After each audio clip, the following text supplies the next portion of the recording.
next round rolls around and my name is on that board, and I'm like, obviously I was pissed. I'm from Regina. I was born and raised here. I'm a Rider fan through and through.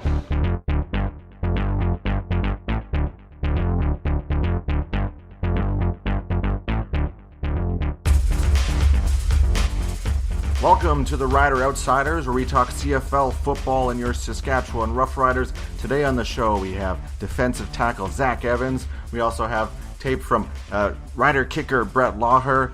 And joining me on the show today, Dylan Robson, Bryce Wiles. How you guys doing? I'm doing great. It's good to have the band back together again. Yeah, I just came off the road with my country band, and I'm excited to do the podcast with you guys again. It's good to have all three of us in the same podcast, just bouncing ideas off each other. That's right. We're all in the same line. So I'm back in Yellowknife, back in the Yellowknife studio. I've been on the road for about 5 weeks, so this is great. And what do we have coming up first? Well, you know what? I think it's time for something. Dylan, what do you think it's time for? Quick hit. First up, June Jones' decision to kick the Rouge to go up by 8 instead of trying a field goal to go up by 10 in the dying minutes of the game. We all know what happened. BC marches down the field, scores a touchdown, scores a 2-point convert, goes into overtime, wins it in double overtime. Guys, you have a chance to go up 10 with a minute left in the game, or go up by 8 and kick the Rouge through the end zone. Because we all know what the fear is, right? A lot of field goals were turned for touchdowns this year. What do you think of June Jones' decision? Dylan? Yeah, I don't think it's the right call, as much as I am a proponent of the Rouge in the CFL. The simple thing to do is hoof that field goal attempt, and if you miss, you get it through the end zone anyways, and maybe you pick up the Rouge that way, but at least you're going for the 3 points. So yeah, wrong call by June Jones. I'm going to say it was the right call. It's the right call. You go up by 8, and now the other team's got to score the 2-point convert just to tie it, right? So if BC doesn't come back and get that 2-point convert, Hamilton wins the game. So I'm going to say I like the call. It's bad because he's essentially playing for the tie anyways. He might as well have just went for a coffin corner punt. Going up by 8 doesn't matter because they're still, if they get the touchdown, there's a good chance they're going to get the 2 points, right? It's a 5-yard play. So if they get the touchdown, there's a good chance they're going to kick a convert too. So it's like, go up, aim for 10. Try to get up by 10. That's 2 scores. Why would you go up by 1 score? What's the strategy there? It's dumb. Here's my thought. I'm guessing that their field goal kicker didn't have the leg from a place kick to get it through the 20-yard end zone. So, thus, bring in the punting situation. Maybe they can punt that a little bit further and they bounce that through. I like the call. It's just unfortunate that BC was able to march down the field, and so really it's that defense should have been able to hold them there, and they went to overtime, and again they had a chance to win, and then they missed their own field goal. So when they did go for a field goal, they ended up missing it, and there was quite a large return in overtime, but not for a touchdown. Yes. It's tricky. It's it's unfortunate for June Jones, but that I say it's a good call. I think I would have tried the punt single as well. Okay. Next up, Saskatchewan Roughriders running game. Currently, Thigpen comes in once in a while. He does returns, and they'll come in on the offense, either catch a pass or run a ball, and he's broken some huge runs this year for 80 yards, 80 plus. But he only gets a couple carries a game. Do we like this, or would we want to see Thigpen replace Trey Mason as a number 1 running back? Bryce? Me, I say no. And for the reason I say, well, Thigpen is an explosive player, but you guys got to remember, you also see who's back there returning the punts. We got a double threat back there because we got Kyran Moore. And we got Marcus Thigpen back there, and they're returning the punts. So I think, yes, you keep Trey Mason in there because last game he had 8 carries and Marcus had 4. So I say you use Thigpen as the kind of change of pace, and use Trey Mason as the bell cow. I like it the way it is. I agree with you. I tend to like it, and it keeps Thigpen a little bit fresher for those returns. Dylan, what do you think? Yeah, I was a little on the fence, but excuse me. I agree. I think Thigpen does that. He comes in, he's a threat, and the way he breaks the speed, like just turns on the jets. Nobody can catch him. And even there was a tackle attempt. I'm not sure who it was by one of the Argos, but Thigpen was already at full speed, and it was like Thigpen's not that big of a guy, but the tackler essentially bounced off his leg because Thigpen was going so fast. I like the idea of the way he gets to stay fresh, the way he gets to watch some of the plays, and maybe it's almost like picking his moment. So yeah, it seems to be a magic combination, and it was something that we talked about at the beginning of the year that we'd have a sweet run game, but it's taken a long time for us to get there. Week 15, I think we're there now. We have this Trey Mason Thigpen combo, and I think it's working. So keep it as is. Next up, Andrew Harris and William Powell are leading the league in rushing. William Powell, 1,141 yards. Andrew Harris, 1,028. Guys, who's going to win the rushing title this year? Who wants to go first? Well, I'll just go out and say it here. I think Andrew Harris is an amazing running back. You saw what he did to the Riders on Labor Day. Sometimes he just looks like he is unstoppable. I mean, William Powell is also a Rider killer as well. So you don't really know who to go with, but I'm going to go with Harris on this one. I think he's going to probably win that rushing title. Dylan? Yeah, between those two, I'm going to say Harris as well. I like his style. I often find myself agreeing with Chris Jones, and Chris Jones had some very kind words to say about Andrew Harris, essentially calling him, the biggest threat in the CFL. So I have to go with that as well. I think Andrew Harris, he'll get there. After watching William Powell blow up the Riders for 2 games, I'm going with William Powell. No, Andrew Harris is a great back, but Powell can just pile it on. And the one name that's not in the mix for the rushing leader this year is James Wilder Jr. Now, you all remember at the start of the season, he made a claim that he's going to go 1,000 rushing, 1,000 receiving. Currently, he's at 665 running and receiving 521 with 6 games remaining. It's still possible he reaches this and becomes the first player to get 1K and 1K. Possible. But, we've seen this before. I think it was Kenton Keith or was it Corey Sheets? One of them called out, I'm going to 2K. I'm going to rush for 2K. And it just seemed to curse him. Has James Wild Jr. cursed himself? Or is he going to pull this off in the end? I said at the beginning of the year, it's not going to happen. I'm still saying it's not going to happen. And he's a wicked player. He's awesome, So I'm not taking that away from him. But those numbers aren't going to happen. Bryce? Third left in the season, I'm going to say no. That's it. That's all I'm saying. All right. I'm going to say he makes it 1,000 with one of them, but not both. All right. Finally, for this extended edition of Quick Hits, put your money where your mouth is. Which teams are going to miss the playoffs? Let's hear it. Who do you have? Which teams, what 3 teams are going to miss the playoffs this year? It's going to be Toronto, Montreal, and Winnipeg. And I feel sorry for the Winnipeg fans because, it's been a struggle. But hey, I don't think they're making the playoffs this year.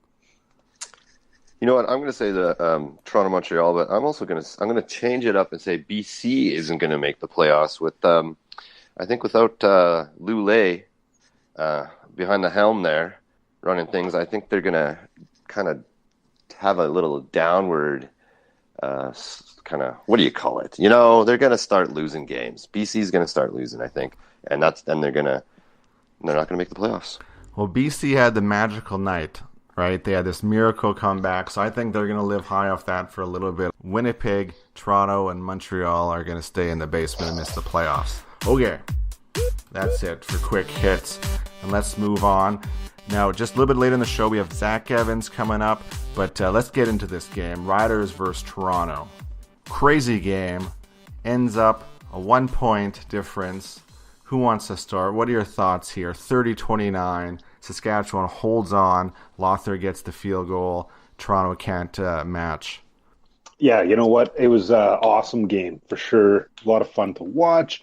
And there was times where the Riders' offense really looked like we're getting there, because there's been some struggles the past few weeks. But I think this week for sure, what were the Collaros stats? All right. You got those handy? Oh, yeah. And it's a little bit discouraging. So, yes, we win. Zach Collaros goes 14 for 25. That's 56%.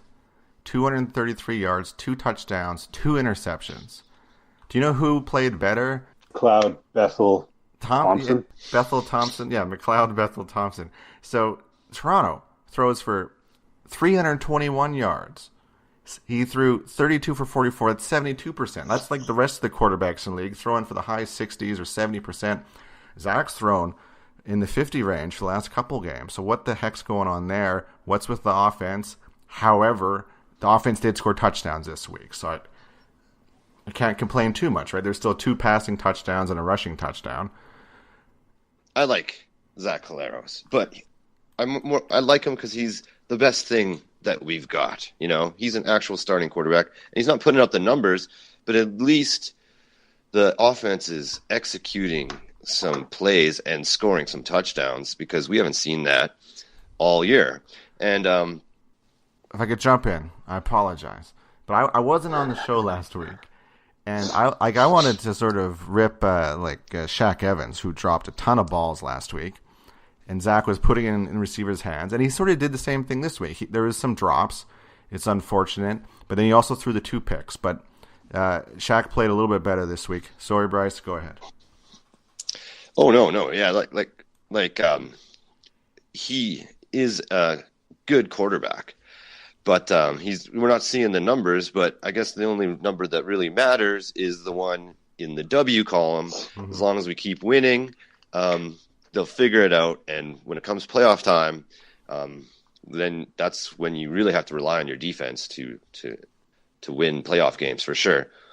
I mean, the first quarter was pretty good. We saw some wide open JWL there for the touchdown. In the second quarter, Zach threw the JWL second touchdown, but then we also saw that big breakout play from Thigpen there, that 82-yard run, and that kind of those don't happen all the time on every game. So you take them when you can get them for sure. But you can't really rely on an 82-yard run to score touchdowns. Yeah, it was some big plays that made it happen. Dylan, what did you see? That JWL first touchdown. I just want to say the reason he was wide open, and I think they alluded to it in the game, the commentary there, but or maybe it was the halftime analysis showed there was a play action, fake handoff, and Toronto, can't remember which player it was, but the guy responsible for covering JWL bit so hard on that fake handoff and was completely out of position, left JWL wide open. So that was sweet to see, because the fake handoff, we see it happen so many times. Does it actually work? And I mean, in that case, it worked so well. I mean, it's practically going to be the new campaign ad for fake handoffs. But as far as you guys are talking about with Zach Collaros and the offense, let me just say, back in the day, I used to play a lot of Madden football for PlayStation. So you're talking from experience. Yeah, go ahead. Talking from pure professional football experience, a la Madden football, and I'd pick start a season, pick a team, build a team, create a team. Usually they'd have an awesome name, but you get to pick what kind of team you want, like a defensive heavy team or a strong run team, or you can pick a strong passing team, and you can build a team around that. So it's worth noting that we're second place in the West. We're doing good. Zach Collaros' numbers aren't Bo Levi Mitchell numbers. He's not putting up 27 TDs this year, but we're getting the wins. And there's times where, we have incredible plays, like not just Thigpen, but there's some long bombs that are happening, some wicked catches. that are happening. Roosevelt looked awesome last week, or this past game here. I mean, the team's getting it done by far. So I mean, I don't want to worry too much about why our offense isn't putting up championship caliber numbers, because defense wins championships. It's one of the most cliche championship phrases in football, right? Defense wins championships, and defense is a beast. Yeah, still without yeah, the defense nickname, is by the way. Maybe we should Well, just I want call to them get something you mentioned. the Beast. The beast. I don't mind it. Well, isn't there an NFL defense? I think they call themselves the Jack Boys or something like that. Someone was telling me that. I think it's for San Diego. I know, but What the heck is a Jack Boy? What is it? apparently it's someone who steals cars or something. Oh I don't yeah. know. Anyways, you were mentioning something there with Roosevelt. There, did he get his knee hurt? Did he? Oh my God. He kept come back. playing. What? He basically came back in.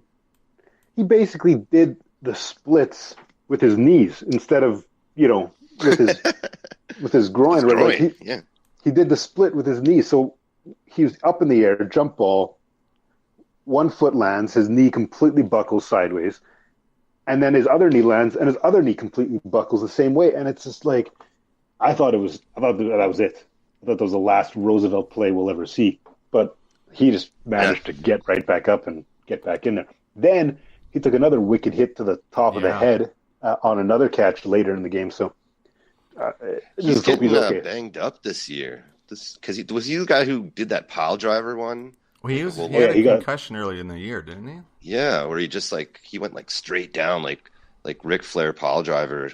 Right, yeah. I asked him about that. So when we did the interview with Roosevelt a few weeks ago, I asked him right about that play. And he said he didn't get concussion. It was a neck injury, but it was just like a stiff neck, and he didn't miss a game after that. So still, that's you don't want to see him getting too banged up. Jones said he wants to rotate some of the receivers out. I wouldn't mind if Roosevelt sits for a game just for that. We'll get him for that rested. reason. Yeah. Let's not overwork him. And just for some stats, so we're fair to Zach. So on the year so far, he's throwing for 59%, 8 touchdowns, 9 interceptions. That's what CFL has the stats up for him. Ooh, yeah. Right? So mediocre, but as Dylan says, and our Bryce says, wins are what matters, right? So we're in second place. Let's not get too upset. What else we got here? Oh, so we got that. How do you say his Purifoy? But his first name, Luches? Luches. All right, so Luches. It's middle of the season pickup. He has a couple interceptions now. Dylan, 3. yeah, did you come across him at all during your interviews? Have you had a chance to speak with him? So did an interview this week with Zack Evans. But as I was waiting for Zack Evans to come off the field, defense was walking off the field, and Luches Purifoy was hyped right up. He was yelling he was yelling. He was making a scene basically on the sidelines there at practice field, and there was another player trying to calm him down, and Purifoy wasn't having any of it. So I mean, I don't know what it was that riled him up, but he was talking about how he's better than that, he's bigger than that, and all this, and Coach Jones was right there too, and Jones wasn't even giving him the light of day at that point. So I don't know if it was anything to make of that, but definitely showed perhaps some of the behavior reasons that Ottawa let go of Purifoy earlier this year. It was at Ottawa, I think, right? And but he's got some numbers, fire. so that's a good thing. Yeah. Interesting. Yep. Mm-hmm. Interesting I story. want to say also, Kyran Moore first really nailed that screen pass in the first quarter. That was the first drive, I think, that led to that touchdown. But Kyran Moore, it was a picture-perfect screen. I really see why they call him Swerve. Man, that guy, he just, boom, changes those angles right when he needs to. So while I was traveling around, I was in Regina for the 1 week. I was able to go interview Kyran Moore. And while we were waiting in the media room there at the stadium, some of the other media that were there, they were talking about how people were throwing around a new nickname for the Riders. Have you guys heard of this?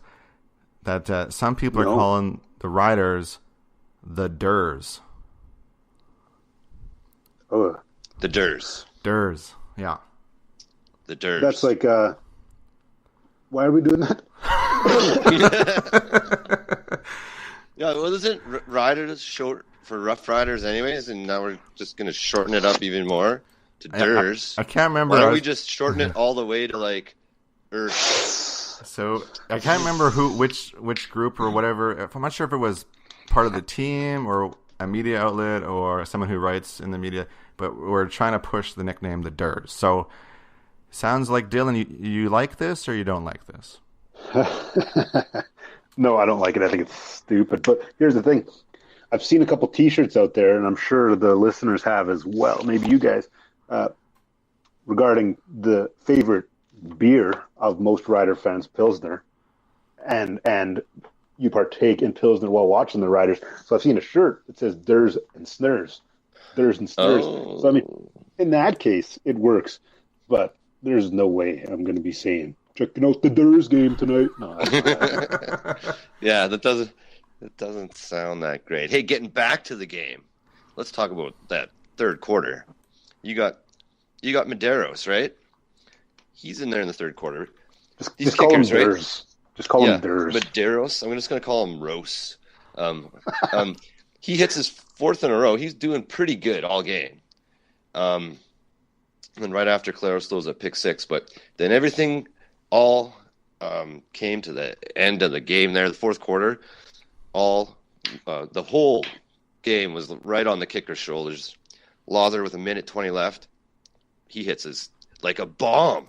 His third of the night there, or the day, night, afternoon, and he hits a 56-yarder, and then Medeiros misses the 51-yarder. Oh, just heartbreaking for the guy. Hey, you got to feel for him, but that's the way football is sometimes. Sometimes it all comes down to just one kick of the football.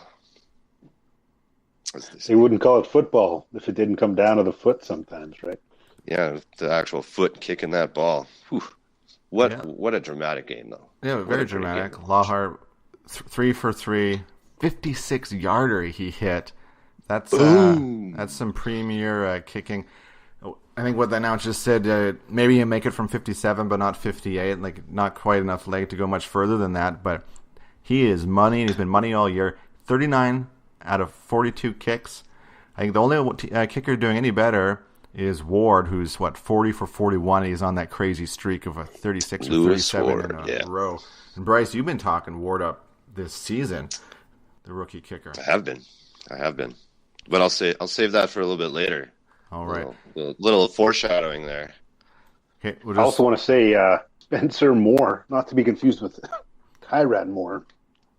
Spencer Moore took a couple passes, played fullback, and the first pass he caught, he's a big dude, tackler, bounced right off him. And Spencer Moore it was like he didn't even acknowledge that this guy was trying to tackle him, and he just kept running. So I don't know if you guys saw that. Good to see Spencer Moore out there. Anything else in the game, boys, before we move on to our feature interview? But actually, Dylan, you wanted to bring up a little bit about a clip from Brett Lawhar, because he's sort of the man of the hour. He made the kick that won the game. What do we have from Brett? Yeah, well, earlier, it was actually one of the first weeks we were doing the Rough Rider interviews this year with a podcast. Got a chance to speak with. Now I'm going to say his name properly, so you guys listen. This is how his name is said. Got an interview with Brett Lawther. What? Lawther. All right. Lawther. Lawther. So I was talking to Brett Lawther at the beginning of the year. He was talking about how he prepares for these big kicks, what it's like during those big kicks, and I thought it was pretty cool. So we got a clip from that interview from near the beginning of the season. So why don't you go ahead and roll that one? When it's time for you to kick, when you're on the sidelines, you see the formation, the huddle's over, ball's about to be snapped. Can you just sort of take the fans through what goes through your mind? I imagine it's hard to describe, but if you could just sort of describe what that's like for you setting up for a play. I mean, yeah, you practice, I guess, from when I started in high school to, I guess you weren't as mentally in it or knew what was going on in high school compared to university, and then the jump to here. But I don't really hear too much. It's kind of, you're pretty focused on what you have to do in the task at hand. I try to just stay loose And like I said, too, I went out the first one this year, missed that kick, and then just reminded myself to go out and have fun again, and I started doing that. So I try not to be too serious, just have fun, go out there and try to get the job done for the guys. So that was a little clip from the Brett Lowther interview from earlier in the season, and I really liked the way he was talking about how the crowd just gets silent. He focuses so much that he blocks out the noise, and for those big kicks, it's really working for him, so keep it up. Great, and now it's time for our feature interview. Zack Evans, defensive tackle. Dylan went down and chatted with him. It's a great interview. Here it is, Zack Evans. Here I am, Dylan Robson, on the sidelines of the Saskatchewan Roughriders football field with number 92 for the Saskatchewan Roughriders, Zack Evans. Zack, thanks for being on the show. No problem. Thanks for having me. So, quick, brief history here. You signed with the Roughriders in 2012. You played 2 seasons. You won the 2013 Grey Cup at the Old Taylor Field. Mm-hmm. So being a Regina guy, what was it like to be in the biggest game to ever take place at Taylor Field? It means obviously means something special to me. It was basically a home game for a Grey Cup, and in the end, like, we knew we were going to win it before we even stepped on that field, and as it turned out, we did. I remember thinking that as a fan too. It's like, no, it's happening. We got this. So, like I said, you're a Regina guy, Canadian. Did you have a favorite Canadian football player in the CFL when you were a kid watching on TV? Roger Aldag has been my kind of idol growing up. My dad's good friends with him. He played with him in Rams and stuff like that, and kind of grew up together. So I've always appreciated his hard-nosed play of football, and I just kind of sport myself after him. Has he given you any advice that really helped you in your career? He asked me to move to O-line, but I wasn't doing that. Have you played O-line either on like Regina Thunder or high school or anything like that? I can play O-line. Like I'm the 7th O-lineman, but I'm more of a D lineman, that's for sure. Mm-hmm.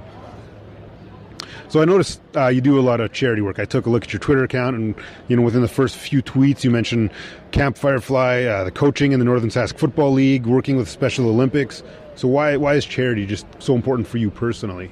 Well, just being from Regina, I like to use my, and I wouldn't say fame, but my outlet of the Riders to kind of spread some good vibes and try and give back to my community that I grew up in. Mm-hmm. So this season, there's been a few games with some big running plays against the Riders this year, so just what are some of the things causing those big runs?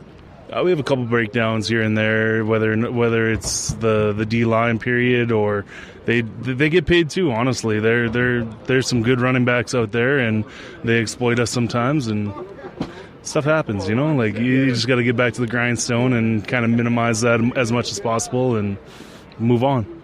So you say move on, like, so what is it frustrating when you see a guy, run past and you're seeing him run and you're like, oh, he's going to get it. What's that like? So as a player, watching the play unfold like that? Yeah, of course. Like, you want to make every play, obviously, but in my mindset, I'm doing my job no matter what. And I trust the guy next to me, the guy behind me, everyone else on that field to do their jobs too. And at this point, we're still learning how to play together and understand how each other plays together. So it's coming along. And so you were drafted by the Red Blacks when the Red Blacks joined the league for the 2014 season. So can you just walk us through that experience, what that was like, how you found out? Man, I was at my job at the refinery at the time, sitting in the truck, and I'm just like, I wonder who they're going to take. And they took Sholo first round, and I was excited because I was the starter. I was the next up and coming guy. The next round rolls around, and my name is on that board, and I'm like, obviously I was pissed. I'm from Regina. I was born and raised here. I'm a Rider fan through and through, and it hit me really hard. But honestly, like, going to Ottawa was the greatest opportunity I had. They gave me an opportunity to fight for a starting spot, win a starting spot, win another Grey Cup, stuff like that. And like, I'm eternally grateful to Marcel Desjardins for taking me in the first place, just because it was a smart move for them, but it was the best thing for my career, honestly. And so, I remember I was watching that Grey Cup at my friend's house that night, and I mean, we were definitely Burris fans and Red Blacks fans that night. They beat the Stamps. How special was that Grey Cup game specifically for you? No one wants the Stamps to win. I think we're all in agreement of that. But just the lead up to it, I felt like it was actually kind of disrespectful. It was the greatest team ever, the Calgary Stampeders, greatest team ever in the CFL, and it was kind of like a shoo-in that they're going to win the Grey Cup. Like, how can the Red Blacks even be in competition with them? And I remember just like the feeling it was that whole week. We're just like, we're the underdogs. We're gonna live to that standard. We're gonna come out and just smack them in the mouth, and we did. So, as a follow-up question, might seem kind of weird at the moment, but it'll all come together. As a follow-up question, who was your grade 8 teacher? Pardon? Your grade 8 teacher. Who was your grade 8 teacher? Oh, Mrs. Nelson? Mrs. Close, getting there. Oh, I'll give you a little hint. Mrs. Norris. Mrs. Norris. So I remember her very much, a lot. Yeah, I remember her very clearly. Yeah. Okay, so I was actually watching the 2016 Grey Cup at Mrs. Norris's house because I'm good friends with her husband, Colin. So I just want to say, she said about you, Zack Evans, he's such a nice boy and has such a nice family. So, in case you're wondering, Mrs. Norris is doing well also. Yeah, I honestly haven't seen her in a very long time, but it's nice to hear she's doing great. She is, yeah. So, a little different direction here. Would you rather cause a forced fumble that your teammate recovers and scores a TD on, or would you rather recover a forced fumble caused by someone else and run it back for a TD yourself? I'd rather run back the TD. Like, obviously, I'd be tired as hell after, but hey, always getting those points is no matter what. It doesn't matter who gets that fumble. Whoever's scoring is scoring. So we got points. So here on the podcast, we seem to be kind of fanboys of Mike Riley. Every time we see him play, it's just like, oh God, Mike Riley. Mike Riley, I was just wondering, like, what's it like to play against the QB who in some cases just seems to break numerous tackles in the backfield there, regardless of who he's playing? Man, he's a hell of a dude. He's a hell of a player. I have nothing but the utmost respect for him. He's one of those guys that you can tell, like, goes to battle with you. You know what I mean? Like, is not a quarterback that makes all the money. He's one of the guys. He's one of the guys that, like, will go to bat for you. Will stand beside you and go to war with you. I respect him immensely, and yeah, it's hard playing against him. Like, he breaks a lot of tackles. He ducks. He swerves. He runs. He can sling that rock. He's a hell of a quarterback. Quick question here. How much do you bench? Oh, I don't bench anymore. I've had too many surgeries on my shoulder. That's a good answer. Good answer. Who do you think the strongest Rough Rider is on the team right now? Oh, Jesus. Probably no lineman. I'd probably say Blue, just because he works out all the time and he's lifting heavy. He's a big boy. So you play the Argos on Saturday. What are your thoughts on the Argos O-line and the offense in general, and what you're going to have to do to keep them shut down? Yeah, they're a good group, and they have a good running back there. Bethel, the quarterback, he's a hell of a quarterback, and he's young, but he makes good decisions. He throws a good rock, and we got to keep him contained. Obviously, their receivers are good. They always have been, and now they have Duron too. So there's an extra weapon there. So I think we got to attack them a little more. Definitely got to stop the run really, really early. We can't let Wilder start going, but in the end, just play the same defense we've been playing. So last question here. If you weren't playing football for the Saskatchewan Roughriders, if you had a dream career choice, what would you be doing? I took my firefighting this offseason, actually. So I'm a registered firefighter, and I just got to get my EMT course and then move on after football, basically. Awesome. Good luck with that. Hope that all goes well. Thanks for joining us on the podcast. Thanks a lot, man. Big thank you to Zack Evans. Hell of a guy. Great interview. And I look forward to seeing him maybe recover a little fumble, maybe run for a touchdown. We'll see. Beautiful. Next up, we have the Rouge. That means one idea, one thought, 1 point, and you can make it without interference from anyone else here about the league, about a team, about a play. Bryce, what is your Rouge? I got a Rouge for you guys. Here's my Rouge of the week here. Week 15 was the week of the kicker in the CFL.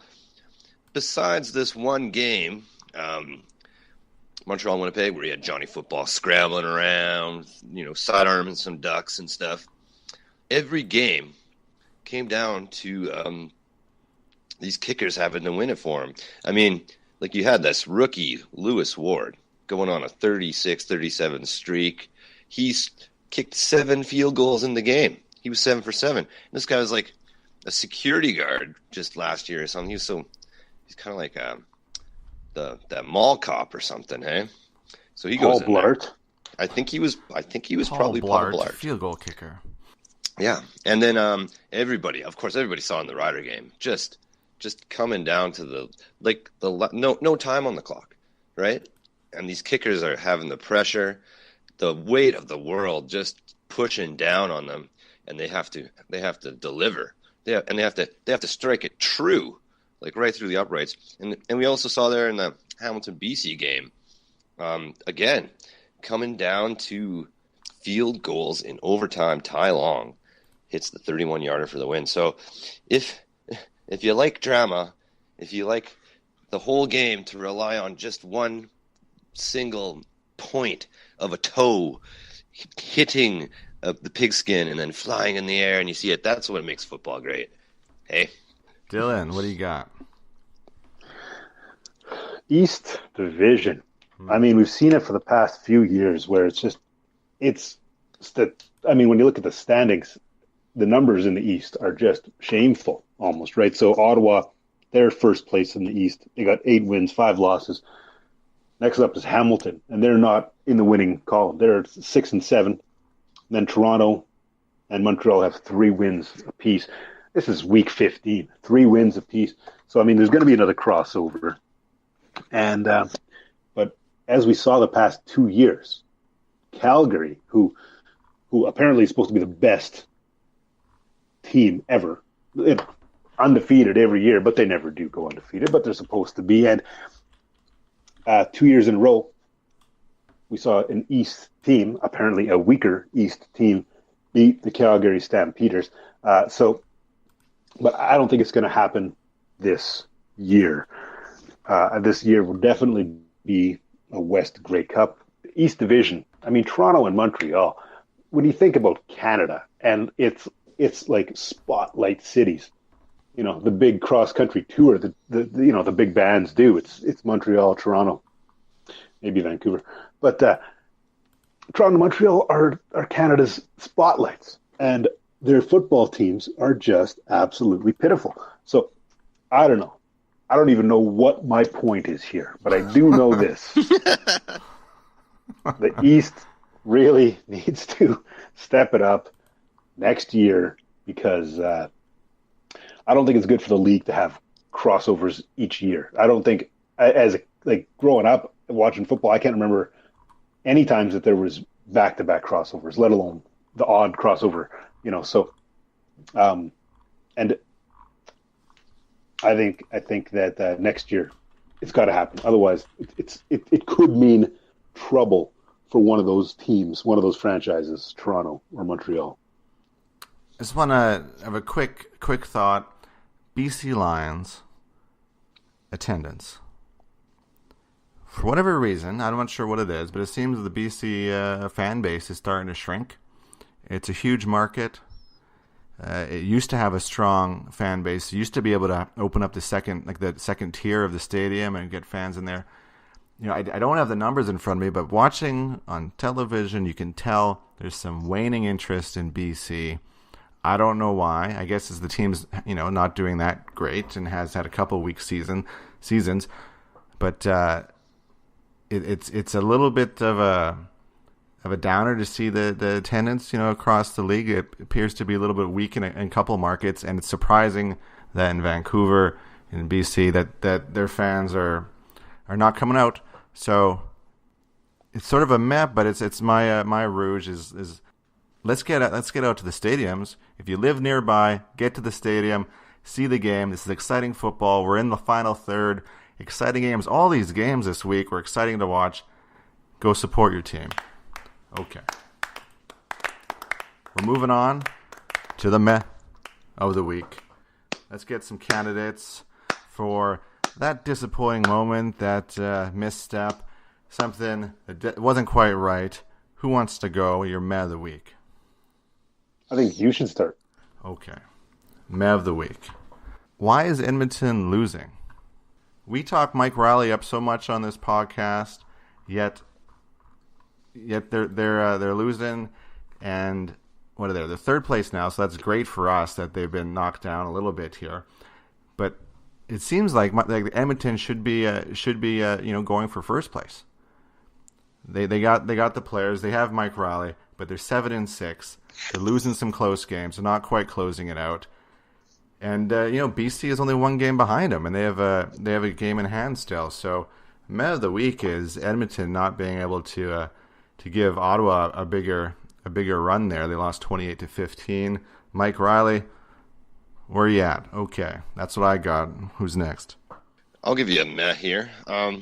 Just watching that Hamilton BC game, just the amount of pass interference we saw. They're trying to play defense, but it just seemed like they were throwing it deep. Like the DBs just mugged the guy, and then of course the offense gets it like at the 5 or 10. So my meh is just too many pass interferences. Right calls, just a little bit too aggressive on the defense, I think, in that game. Well, my meh of the week was the build-up and then the result of Duron Carter versus the Saskatchewan Roughriders. I don't think he had a catch in the game, did he? No, he didn't even play for most of it either. I think it was someone online made a joke about how Toronto Argonauts' attendance is down. They could have included Duron Carter as one of the spectators to bump up those numbers a little bit. So, I think that, I don't know, if I'm a coach, I'm going to call plays for him. I'm going to get him the ball because we know how passionate and full of fire Duron Carter is. And I think that if you get him the ball, you design a couple plays where he's the guy, it's only going to add some fire. I mean, that Wilder Jr. guy, he's incredible, but you sort of have that 1-2 punch with Carter and Wilder. I still think Carter's a great player. So I don't know why there wasn't more of an effort to do a couple plays that gave him a chance to fire it up a little bit. So my meh of the week is not just Duron Carter, but the way the coaching staff handled Duron Carter. I give you my vote. I think that's a great meh. And that brings us to predictions. Guys, first up Friday, Toronto at Calgary. How's that going to go down? Well, this is an easy one, and you know what happens every week? Everybody tunes in because everybody knows what the genius wants to think is going to happen here in the next week, week 16. And, of course, you're going to take Calgary over Toronto at home. Easy one. Next. Dylan? Yeah, I don't think we need to ask anyone else either because, Toronto's not going to beat Calgary. BC at Hamilton is the first matchup on Saturday. I'm going to say... Ooh, BC has magic. BC shocks Hamilton. No, that's not happening. I'm going to take Hamilton at home. BC's only good when they're playing in their home, in their own backyard. I think BC's going to travel to Hamilton, and I think their hotness is going to start to cool off because the backup quarterback, and there's a reason why they're backup quarterbacks. It's because they're going to lose games. That's what's going to happen. Hamilton for the win. I think one of the reasons Hamilton might have lost that game is that it's a long travel schedule. And they say when teams are going east, or when east teams are traveling west, it's not always easy to get that win. And I think that was the case with Hamilton. Hamilton's going to be strong, fresh, and a lot smarter this time around. I don't think BC's going to win. So Hamilton for the big W. That's a great point because I think that game was played in the evening in BC as well, so who knows? It could have been like midnight for Hamilton players. Yeah, no, I think it was like a 10 p.m. game time for the Hamilton time zone. So yeah, it's pretty late for them. Past their bedtime. Next up, in the doubleheader Saturday, Winnipeg in Edmonton. Matt Nichols versus Mike Raleigh. Can Mike Raleigh bounce back, or will they drop another one? You know what I think? I'm going to go and I'm going to say that Winnipeg's going to stay hot. They're going to go into Edmonton and beat them, and I think Edmonton's going to stay cold. I don't know why. Edmonton's a good team, but I'm just going to go with Winnipeg on this one. Play the spoiler. That's my gut, too. I just have a weird feeling about Edmonton, just fading away here at the end of the season. Dylan? Yeah, it's funny. I said Winnipeg not going to make the playoffs, but looking at it now, like looking at those standings, they are, like you said, one game back on Edmonton. So Winnipeg has struggled. Oh man, it's a tough one. It's a tough game to pick. I don't have a coin with me. If I did, I'd flip it. But I'm going to have to say Winnipeg. Winnipeg's tired of losing, and I think they're going to get it. Okay. Leading us to wrap up the week, Saskatchewan traveling to Montreal, likely to play Manziel. He had a decent game. Will Saskatchewan get another win, or will, I don't know, the Riders have a horrible tendency of losing to weaker teams. Will Montreal sneak one by us? What do you think? Well, what do I think? I'm going to take the Riders on this one. Montreal is just taking a little page out of Dylan. Montreal is just a little too Montreal for them. I think Saskatchewan's going to win. But we got to take a look at this. We have a game, a CFL game on what? When? What's the date? Sunday. A Sunday CFL game competing with the big boys down south. So I'm going to take the Riders. I mean, of course you're going to watch the Rider game, but I'm taking the Riders away in Montreal.